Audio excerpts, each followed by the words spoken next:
नमस्कार दोस्तों, आशा करता हूँ आप सब अच्छे होंगे। मैं अपने यूट्यूब चैनल लेखपाल डायरी पर आपका स्वागत करता हूँ। दोस्तों, सरकार के द्वारा जारी की गई यूपीएस स्कीम के बारे में दोस्तों आज हम एक डिटेल वीडियो बनाएंगे।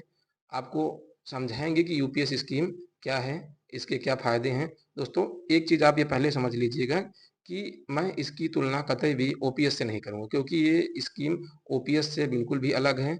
आप हाँ, इसकी तुलना एनपीएस स्कीम से कर सकते हैं। पूरा डिटेल जानने के बाद ये ज़रूर है कि ये स्कीम एनपीएस स्कीम से बेहतर है।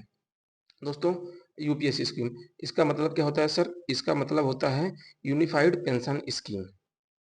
दोस्तों, एक ये आपकी 1 अप्रैल 2025 1 अप्रैल 2025 से आपकी शुरू हो जाएगी और ये अगले फाइनेंशियल इसके ईयर में आपको जैसा पता है चालू हो जाएगी। दोस्तों, इसमें क्या है आपका, जैसे जो क्वेश्चन इसमें काफ़ी आ रहे थे, जैसे कि स्कीम क्या है, ओपीएस, एनपीएस और यूपीएस में थोड़ा सा हम क्लैरिफाई करेंगे, अंतर बताएंगे कि किस प्रकार से तीनों अंतर, क्योंकि तभी हम बेसिक समझ पाएंगे कि इसका मतलब अंतर क्या है, ये है क्या। और एनपीएस, जिन्होंने पहले एनपीएस, जैसे बहुत से एम्प्लॉई हैं जो पहले एनपीएस चुन चुके हैं, क्या उनके लिए कोई व्यवस्था है यूपीएस में जाने की? जो 2004 के बाद जो इन्होंने एनपीएस के थ्रू रिटायरमेंट किया, उनके लिए भी कुछ सरकार ने किया है। और जो फैमिली पेंशन है उसके बारे में क्या बताया गया है, और क्या जैसे ओपीएस में पेंशन बढ़ती थी, क्या उस प्रकार से यूपीएस में भी पेंशन बढ़ने का, जैसे इंफ्लेशन इंडेक्स क्या उसमें ऐड होगा, डीआर जो होता है।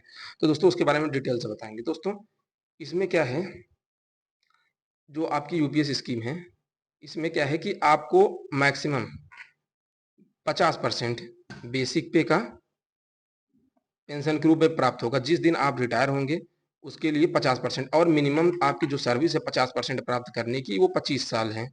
मतलब अगर आप 25 साल मिनिमम सर्विस की है तब आपको बेसिक पे और डीए का नहीं, सिर्फ बेसिक पे का।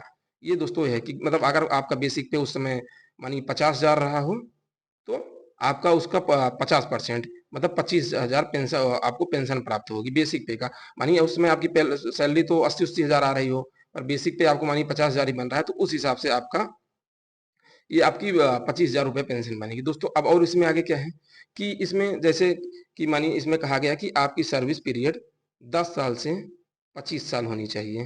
मतलब मिनिमम जिसने 10 साल की सर्विस दी है उसी को ये पेंशन मिलने वाली, मतलब 10 साल के, मतलब आप ये कह सकते हैं जैसे 9 महीना और 9 साल 9 महीना है तो उसको भी उसी में काउंट किया जाता है। तो दोस्तों, इसका क्या हिसाब है? इसका हिसाब ये है दोस्तों कि जैसे 50% जिसकी है, और जिसको 25 साल पूरी की है 50% उसी अनुपात में, मतलब दुगने के अनुपात में। मानिए किसी ने 22 साल की है तो उसे 44%, किसी ने 20 साल की है तो उसका बेसिक पे का 40%। इसी हिसाब से दोस्तों, अगर किसी ने आपकी मिनिमम 10 साल सर्विस दी है तो उसको 20% आप पेंशन प्राप्त होगी। अब दोस्तों, इसमें एक चीज़ और है कि जो मानिए जिनकी पेमेंट है तो ज़्यादा है भाई, उनका तो ठीक है, पेंशन बन जाएगी। मानिए जिसकी पेमेंट कम ही रही हो, मानिए कोई 40,000 थी, मानिए कोई 30,000 या 40,000, मैं 30,000 मान के चलता हूँ, कोई 30,000 रही हो तो उसका 20% कितना हो जाएगा? 6,000। क्या उसको 6,000 पेंशन मिलेगी? नहीं। उसको दोस्तों मिनिमम जो इसमें पेंशन तय की गई है 10 साल सर्विस होने के बाद, वो 10,000 है। मतलब 10,000 से आपको ज़्यादा ही पेंशन मिलेगी, 10 मतलब सॉरी 10 मिनिमम 10,000 पेंशन मिलेगी, भले आपको आपकी जो बेसिक पे जो बन रहा है उसका क्या कहते हैं 20% निकालने के बाद भले आपको 5,000, 6,000, 8,000, क्योंकि बहुत से जो कर्मचारी हैं जिनकी मतलब माने क्लर्क लेवल की जॉब है या कोई सफाई कर्मी में है, तो उनका भाई तो उतना तो पेमेंट बन नहीं पाएगा मैक्सिमम की, उस हिसाब से वो बेसिक पे को मैच कर सकें। तो इस हिसाब से दोस्तों इसमें एक बेसिक पेमेंट ऐड की गई है। अब दोस्तों हम देखते हैं थोड़ा सा एक इसमें क्लेरिफिकेशन कर लेते हैं कि ये क्या है, ओपीएस क्या था। दोस्तों, ओपीएस जब आपको जिस कंट्रीब्यूशन था उसमें आपका कोई मतलब कर्मचारियों का कोई कंट्रीब्यूशन नहीं था। एनपीएस में क्या था दोस्तों? एनपीएस में जो आपको कंट्रीब्यूशन था आपका 10%, कर्मचारी का 10%, जो एम्प्लॉय हैं एम्प्लॉय का 10%, और आपके जो गवर्नमेंट है, गवर्नमेंट 14% का कंट्रीब्यूशन करती थी। ओपीएस में सिर्फ गवर्नमेंट का कंट्रीब्यूशन था। एनपीएस में आपका 10% और सरकार का 14%, और यूपीएस में जो सरकार भी जो बातें आ रही हैं ठीक से नहीं, तो मतलब थोड़ा स्पष्टीकरण और देना चाहिए। उसमें आपका 10% ही रहेगा और सरकार आपका 18.5% का कंट्रीब्यूशन करेगी। और दोस्तों, ऐसी बात कही गई कि हर 3 साल पे इसकी समीक्षा की जाएगी, और यदि सर गवर्नमेंट अपना कंट्रीब्यूशन बढ़ाने के बारे में देखेगी, रिपोर्ट्स आएंगी, कमेटी को बैठाया जाएगा, तो उस हिसाब से ये अपना 18.5% का कंट्रीब्यूशन बढ़ाया जाएगी। लेकिन एम्प्लॉय के कंट्रीब्यूशन को बढ़ाने के इस पे कोई बात नहीं की जा रही है। और दोस्तों अगला है कि जिन्होंने एनपीएस के थ्रू जिन्होंने एनपीएस चुन लिया है उनका क्या? जैसे बहुत से कर्मचारी पहले के एनपीएस तो चुन लिए, दोस्तों सरकार आपको मौका देगी, पर्याप्त समय भी कोई ऐसा समय सीमा नहीं निर्धारित की गई है कि आप अभी यूपीएस में ट्रांसफर ले लीजिए तुरंत, ऐसा नहीं है। जिन्होंने एनपीएस अपना चुन लिया उनके पास पर्याप्त समय दिया जाएगा कि वो अपना चाहे तो यूपीएस में ट्रांसफर कर सकते हैं। दोस्तों सरकार का ऐसा मानना है कि यूपीएस से 90% कर्मचारियों को फायदा होगा, जो कि दोस्तों एनपीएस से तुलना करने पे देखने में भी लग रहा है, क्योंकि ओपीएस से तो हम इसकी तुलना कर नहीं सकते क्योंकि पूर्णतः डिफरेंट है, और यूपीएस तो भाई एनपीएस से जितना देखने में मिल रहा है तो काफी बेहतर है।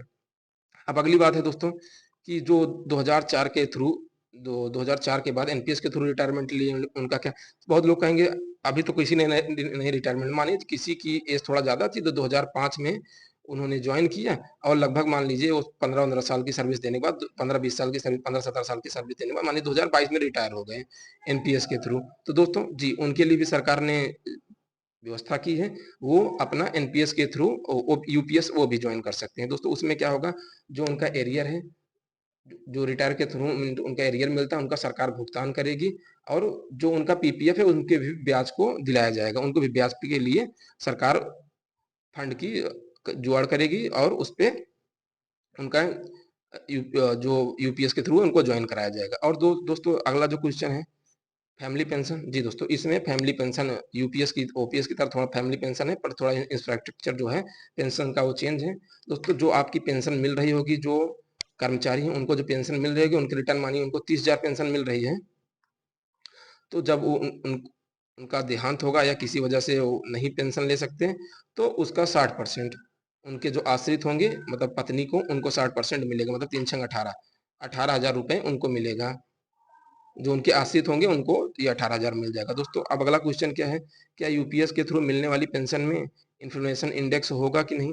इन्फ्लेशन इंडेक्स मतलब क्या दोस्तों, जैसे हमारा कहने मतलब हमको 50% मिल रहा है, 50% हमारा मानिए 30,000 रुपए बन रहा है बेसिक पे का, तो क्या ये 30,000 रुपए हर मतलब हमेशा क्या कुछ इंक्रीज होगा? जी दोस्तों ये भी ओपीएस की तरह इसमें चेंज किया जाएगा। इसमें जो आपका जैसे जिस प्रकार से आपका डीए बढ़ता है, डियरनेस अलाउंस, वैसे पेंशनधारियों का डीआर बढ़ता है, मतलब डियरनेस रिलीफ, जी उसी प्रकार से ये इन्फ्लेमेशन इंडेक्स के थ्रू आपका डीआर बढ़ेगा। दोस्तों ये था पूरा जानकारी यूपीएस के बारे में। अगर दोस्तों आपको मेरी जानकारी अच्छी लगे तो चैनल को लाइक शेयर और सब्सक्राइब जरूर करिएगा। दोस्तों मैं प्रयास करूंगा दोस्तों कि एक डिटेल वीडियो लगाऊं बताऊं कि जिसमें ओपीएस, एनपीएस और यूपीएस तीनों के बारे में डिटेल मैं दोस्तों एक वीडियो बनाना चाहता हूं कि इसमें तीनों में क्या डिटेल अंतर रहेगा। और दोस्तों अगर आपको मेरी जानकारी अच्छी लगे तो चैनल को लाइक शेयर और सब्सक्राइब करिएगा। दोस्तों अगर आपको कोई क्वेश्चन पूछना है तो आप चैनल के जाके कमेंट कर दीजिएगा नीचे कमेंट बॉक्स में, जवाब देने का जरूर प्रयास करूंगा। Thank you for watching my video.